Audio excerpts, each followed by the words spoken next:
think we're live. Are we live? Okay, perfect. Welcome everyone to Manifest Monday. This is hosted by your fellow Purpose Pioneers. I'm Thomas Waterman, one of the co-founders of Purpose Pioneers. And we believe that when we find meaning in our work and in our lives, we experience real-time fulfillment. And we can find meaning by understanding and uncovering our purpose and then aligning it with every action every day. That's where we can really experience fulfillment and leave an impact on this world. So today we're joined by our lovely guest, Bob Kodzis, who will make his way in slowly. And hello, Bob. Hi. Welcome to the show. Slide on over. Hey. Today we're talking about how presence leads to purpose. And you're someone, you're a mentor. You're someone I'm lucky to call a friend. And thank you. Come here, Bob. That was an awesome thing to say. I agree, and I really mean it. It started early on when you were talking about improv and talking about the moment and what that means and how to really live in it. I was lucky enough to also be in your improv class recently. Yeah, you did great. You rocked out your showcase. Thank I was very you. proud. I was very proud. Scared, but I think it wasn't scared. I think I was just excited. I love that perspective that you introduced to me just a short while ago, actually, to take feeling of fear and just position it as excitement, because that's what it is. Fear is energy, and it's how you use it, And it's funny because you talk about presence and purpose. I think presence can lead to purpose, but I think very often purpose leads to presence. Whoa. And when I say that, I think I'm never more present than when I'm driving towards what I want, where I want to go. If I'm working on a piece of art and I want to complete that piece of art, I am completely focused and I am right there with it, making it happen. I think if you lack purpose, it's easier to kind of let yourself wander. And wandering's fine too, by the way. I have a healthy dose of both, right. Wandering and streamlining it to where I want to go. It feels better that way. Yeah, Thank you. I got you right in there. No, and that's interesting. You flipped it on me without telling me. Hey, I do that kind of logic judo. It's what I do. No, and I think that's a beautiful thing is if I don't know why I'm getting up in the morning, I tend to be really focused on what's happened in the past or what's going to happen in the future. Yeah. And I have no conception of what's going on right now. I think you get afraid of the moment right here when you don't know what you want, because it forces you to confront that and ask that question. And we don't like to not know. And I think, to tell you the truth, as human beings, we have to get comfortable not knowing stuff. There's a lot of things we're never going to know. And until we get comfortable with that, we're going to have some mild torment going on in our lives. So Bob, that's a powerful topic. So tell me, was there ever a moment in your life where you were uncomfortable with the not know, but you did something to become comfortable with it? I'm sure. I don't know that I can come up with a specific example because it happens so much. I always feel some level of discomfort not knowing and then have to calm myself. And the funny thing is that my goal would be ultimately to feel no discomfort. Yeah. To just say, I just don't know. But in this day and age, it gets a little bit tougher because we're in the day and age of whip out the phone and all of a sudden you know everything you didn't know. No dinner argument goes unresolved because we have these tools that can give us the knowledge that we seek, or sometimes the knowledge we don't seek. Wow. So that's interesting. Yeah, because I guess if I was always focused on trying to find the knowledge I was seeking, I would limit myself to only those things. Right? You put the blinders on because you're so focused on it. And I think that has its own dangers too. Because I think you should go towards your purpose. There's no question. But if you miss the stuff all around you in the process, then shame on you. Because there's a lot of stuff out there that could probably help you on your path. I believe that we should treat life like entering a new airport. Like, you ever enter a new airport and it's like you don't know where anything is. So no idea. Everything's important until you figure out where you're going, where everything is. And wow. So you keep all your pores open to the possibilities that that's the direction or that's the direction I need to go. And then when you know where you need to go, you go, but you've soaked up all that other stuff in the process. That reminds me of, I speak a lot on getting back to our youthful spirit, our 5-year-old state, right? Where we have no idea what's going on. Like looking at grass for the first time is blowing my mind, right? I'm like, what is this? Like rubbing it, right? Like when I was a young child, everything was like that new airport. Yeah. Wow. Everything was like that. Wonder. I have a wall in my studio that's covered with art of children 5 and younger. And I have to tell you something, Perfect. You look at that and you get a sense of how to view the world in a different way. Do the dinosaurs look like balloon animals? Yes, they do. But guess what? They're awesome original interpretations. And I think childlike, guess what? Kids aren't worrying about tomorrow. No. Kids aren't thinking about yesterday. They're right there. If I walk into a sandbox, which would probably freak out parents, but I walk into a sandbox and I say, the aliens are coming. Every kid in that sandbox is going to get their laser guns and get ready to fight the aliens. Let's right? go. If I walk into a boardroom and I say that, they call security. So there's a difference in how closed we are. And I think part of that reasoning is the people in the boardroom are thinking about bad things that have happened in the past. Right. Or what this might lead to. And all of a sudden, we're starting to judge. And judgment, by the way, is taking you out of the moment. Judgment is one of the natural enemies of the moment. When we do improv, we tell people to get out of their heads, and you know that. I remember. I've given you that lesson. Yes. And guess what? Sternly. It's been given to me as well, not sternly. I got the message. Honestly and directly. And it was the timing of it, because I think it was right before the show or close to the show. Yeah. And you worry, I don't want to break anyone before a show or blow their confidence. And you didn't. You just were like, all right, that's what I'm doing. And you did. It was, and judgment. We need judgment to decide what the most creative and wonderful things are. We need judgment in our lives, but self-judgment, not so much, because self-judgment is almost always leads to self-punishment. And when we self-punish, we waste really good energy to further damage ourselves.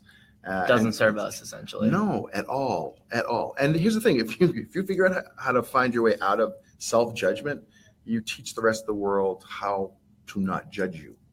And you also give yourself permission to not judge other people. Wow. And that I want to find is judgment takes a lot of time and a lot of energy that would otherwise be better spent elsewhere. And that reminds me of Laura Gallagher, who is also in your class. I love Laura. She says we teach people we train people how to treat us. Yeah. Exactly. So exactly. What we tolerate will be continued.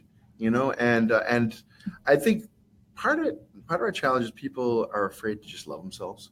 To really appreciate what they bring to the table enough that they're not afraid of the judgment. Guess what? People judge me all the time, but I don't let it affect how I do what I do. Right. And that's not to say they don't take criticism and constructive criticism. It's just to say if someone's offering something mean-spirited or something that's designed to make me feel bad, I'm going to let that go. That reminds me of a really powerful story. We actually used to teach our pledges in the fraternity world back in college. And it was about two men who were strolling down a road, and someone was really nasty on the side of the road, saying something really mean to one of them. And the man who was getting the mean-spirited comment towards him, he responded kindly. He responded as he always would respond. And the other man who was walking with him said, why are you being nice and kind and genuine to this, mean person? And he said, why would I let that person control how I'm going to show up? Right. Why? Then my personality, my soul would be at the will of the world around me. Right. You think there's any truth to that? Oh, absolutely. Yeah. I say respond, don't react.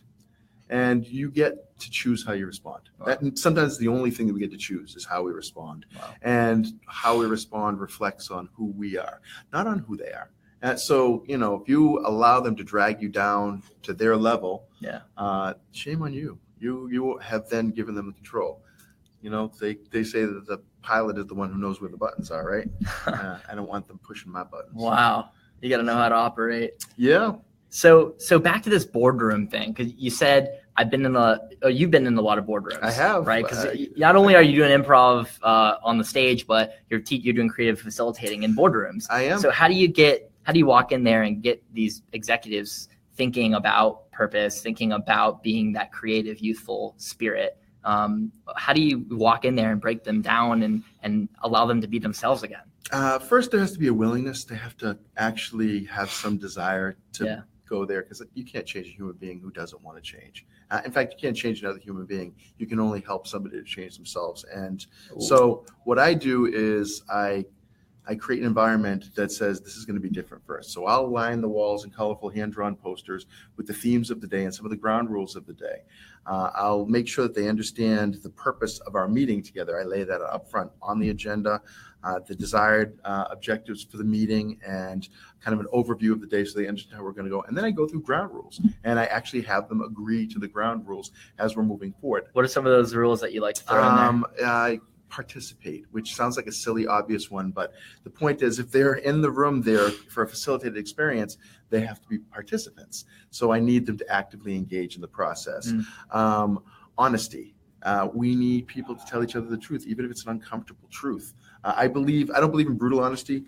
I think brutal honesty is an excuse for people to be jerks. Don't do that, people. I think we can make it a velvet sledgehammer. We can wrap a little something soft around it before we whack someone with our criticisms or with our ideas. And be nice, be a kind, honest person. Respect. I have to, when I put honesty on ground rules, I also have to put together, respect, right? just again, so people understand that it's not acceptable. Bias for action. You need to take the stuff that we're doing here and go outside and do something with it. Wow. Otherwise, we will have wasted a day of time together. So how do you get them to think kind of outside the box, or maybe not outside the box, but like there is no box?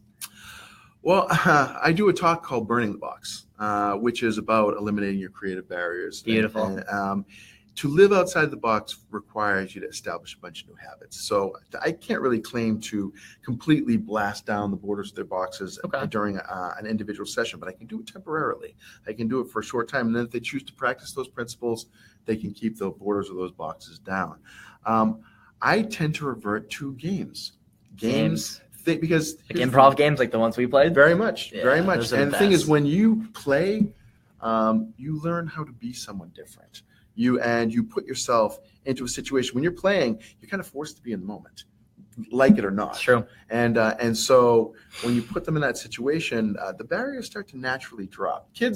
Kids know how to do it when it comes to being creative, because their barriers, their walls haven't built yet. Yeah, they're not even there. I walk into a third grade class, or let's say I walk into a boardroom, and if I ask anybody in that boardroom, how many of you are artists? Maybe one person out of 30 people. But if I walk into a third grade class and I say, how many of you are artists? How many hands do you think go up? Right? Like every single one, every single class. Because they have not put up the self-judgment to say, I don't know if I can call myself an artist. Yeah, that's interesting. Angela, actually, one of our co-founders who's in the room, is an incredible artist, like literally incredible. She just showed me a couple of her sketches from San Francisco. Incredible. I have to see some of these sketches. Yes, and she was also hesitant to call herself an artist. And we're like, why would you not? Like, what about you isn't an artist? It's all self-judgment. Yeah.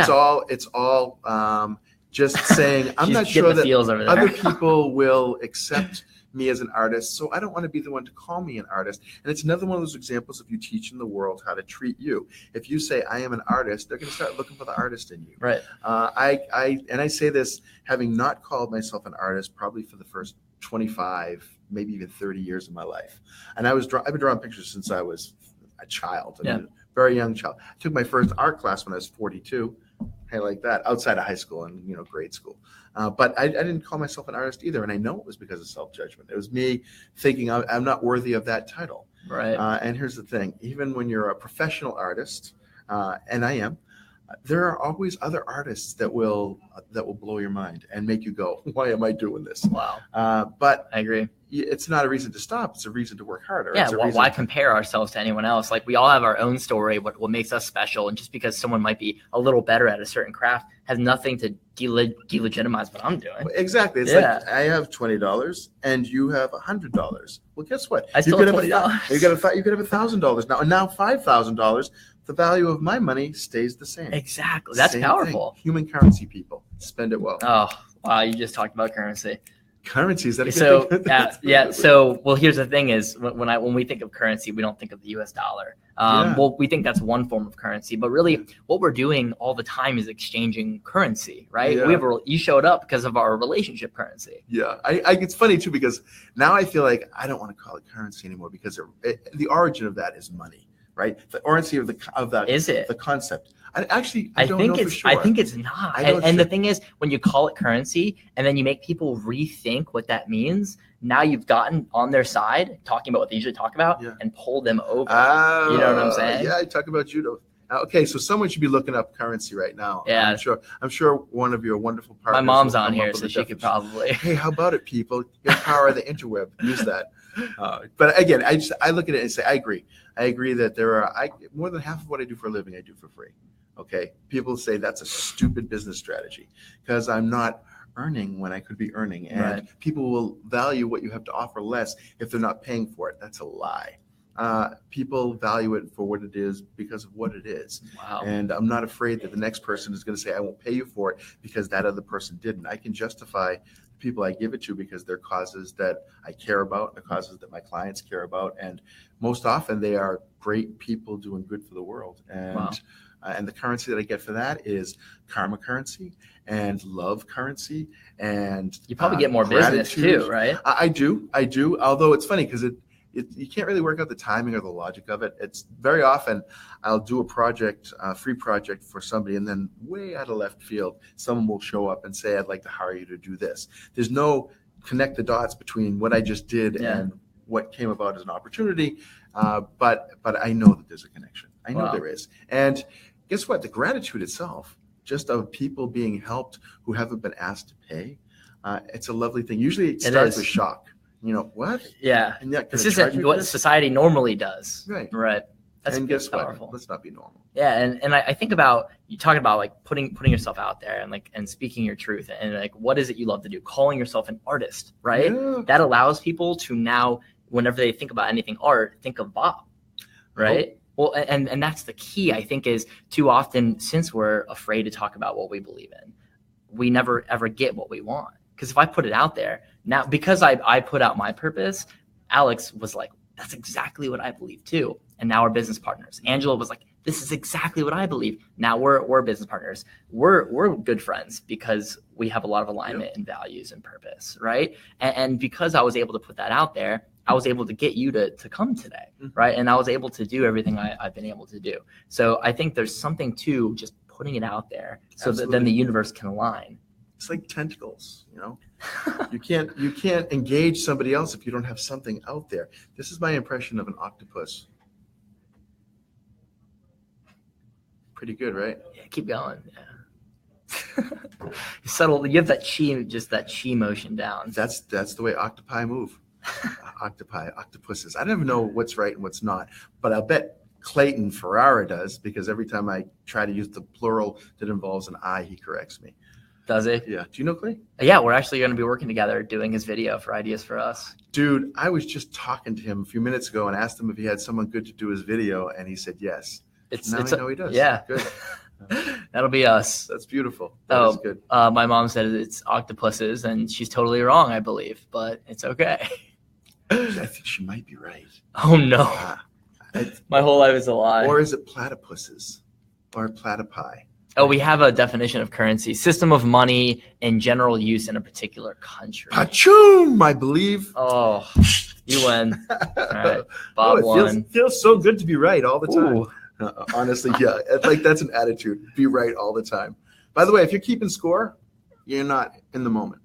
If you're going through your life trying to figure out how many times I've done this, how much I've done this, where I stand with this person or that person, you are completely opposite of being in the moment. You are so inside your head trying to, calculate and figure stuff out. And I'm not saying that you shouldn't do that. I don't try not to say should. Yeah, because there's too many people trying to impose their shoulds on you.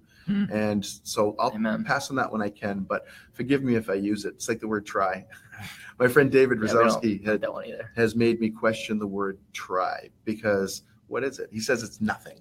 He says, Robert, if I tell you to get up on that stage and try, what are you going to do? Words matter. I think they do. I think sometimes we give them too much power, though.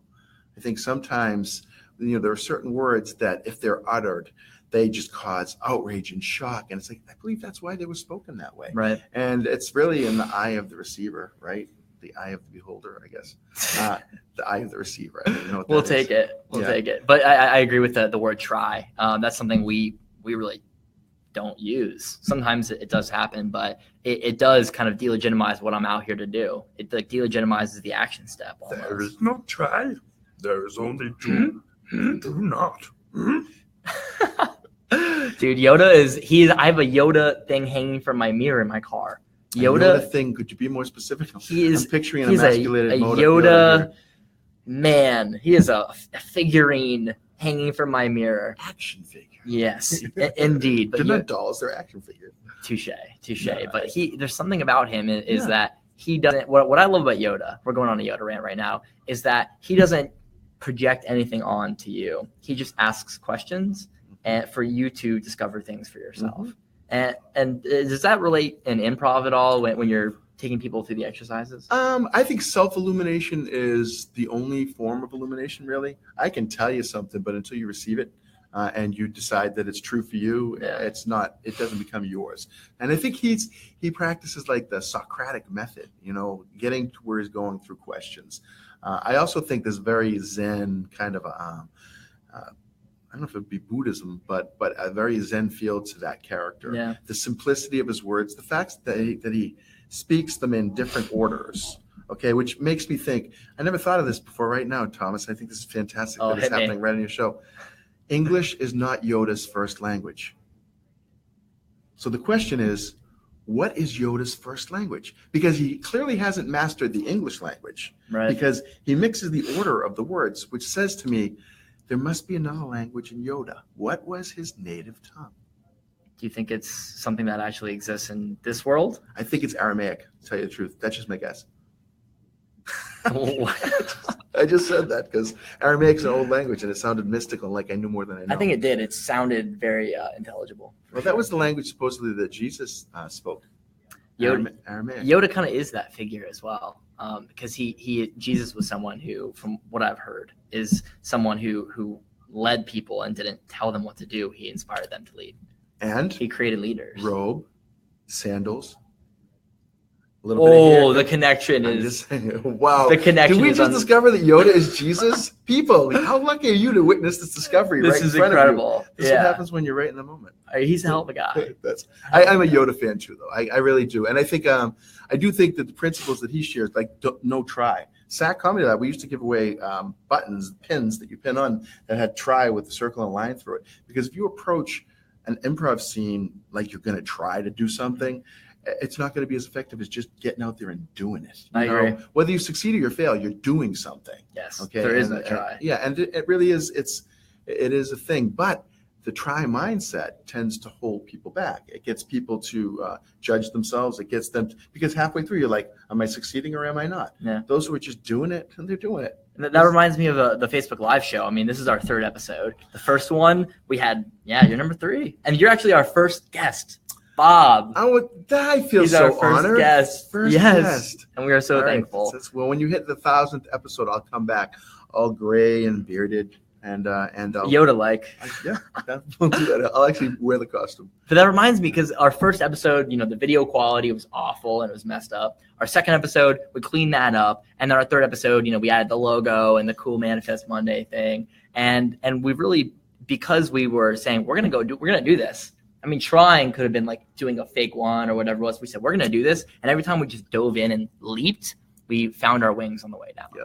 Try gives you the permission to fail. When you say try, you're letting everyone else know it might not work out. And when you leave that door open, I think it actually increases the likelihood that it won't. And so we just say we're going to do it. I love to call out things. I can't tell you the number of fantastic projects I've gotten and fun things I've gotten to do that I've never done before just because I said, I'm doing it. Yes, I'm going to do it. Which, by the way, that's another thing that's important to the whole moment thing is yes. Saying yes. Yes, and. But, something even beyond the and. Just saying yes to where you're at in the moment is really important. It's because that's where the acceptance comes in of saying, these are my circumstances.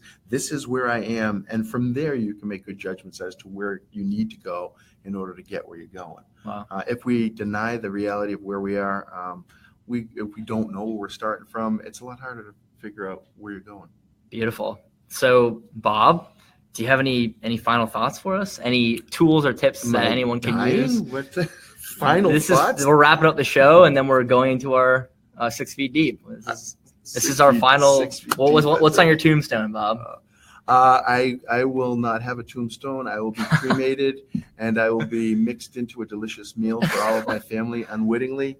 And super it will be announced at the end of the meal that you will be seeing Bob again, but each individually. It's going to be a fantastic thing. Okay, so what's the one thing you want them to know? Okay, here's what I want you to know. There's nothing stronger than love. There's nothing more fulfilling than chasing the things that you love. And you should go do what you love and find a path to that, because everyone, I think, deserves the right to be happy. And the best path that I found to that is to chase the things that you love. Wow. So do that. First, you have to figure out what you love. I happen to love everything, so it makes it a little easier for me in the world. And by the way, keep your options open when it comes to love. And I'm not talking about relationships. I'm just talking about the things that you love. If you put conditions on what you love and what you don't love, it's going to make it a lot harder. Wow. So don't put conditions on it, because you're not going to run out of that stuff. It's a self-generating resource. Wow. So there. Wow. And I think that, and my final thoughts are, when you seek what you love and you pursue what you love, you find meaning. You find meaning in your work, and you find meaning in your life. Right. And there's nothing better than that. Right on. There's nothing better than that. All right. Well, Bob, thank you so much. My pleasure. Come here, bring it in, man. I'm very thankful for this conversation. I know it's one of many, and yeah, I appreciate it. And our closing little line here is the only true way to live in fulfillment is to be the change you want to see. So if this talk inspired you, please share it with your closest friends. Share it with anyone who you think needs to hear a little something to help them get direction in their life. And share it with any businesses that want to really be purpose-driven and take their game to the next level, so they can become a movement, not just a product. So with that, Bobby, I appreciate you. And we're done. All right. Manifest great. Monday, episode 3.